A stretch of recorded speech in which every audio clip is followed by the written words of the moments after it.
Hey guys, welcome back with the QB Docs. Today, Dusty's joined here again with me, and we're going to talk about a topic of, why do quarterbacks play with a wide base, and why is that really important for a quarterback's throwing ability, but also his footwork in the back of the stride.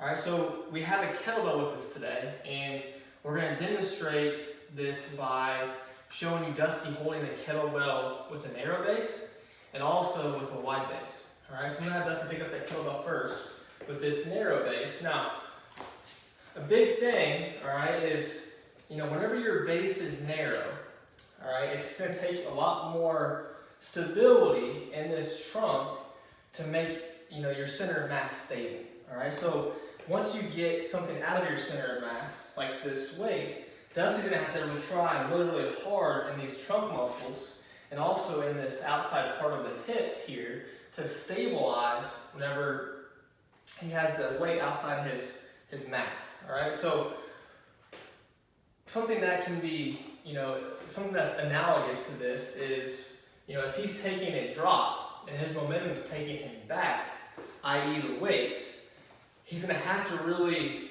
pull his shoulders back, all right? So there's really three ways that you can load a movement. You can load it by weight, you can load it by velocity or the speed of the movement, and you can load it by fatigue. All right, so in football, in quarterback position, you can load it by fatigue and you can load it by velocity. So the weight isn't so much of a big deal, but the weight is simulating the velocity component here. So that's pretty hard, isn't it, Gus?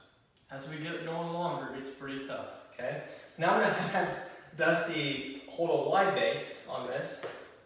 All right, and this should be a lot easier for him to do. All right, the wider base is giving him better stability in his hips, all right, which takes a lot of the load off the trunk.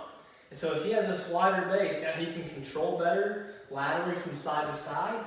He can also, if he wanted to push forward this direction towards me, he'd be able to do so a lot easier. All right, so now Dusty put that weight down. It's probably getting a little heavy for him, but that's the idea of why we play the wide base, all right? Because if you play narrow, especially when you're taking a drop and your momentum is taking you back, that momentum will continue to take you back because this musculature in the trunk and the hip can't stabilize you. All right, there's really no chance of that happening.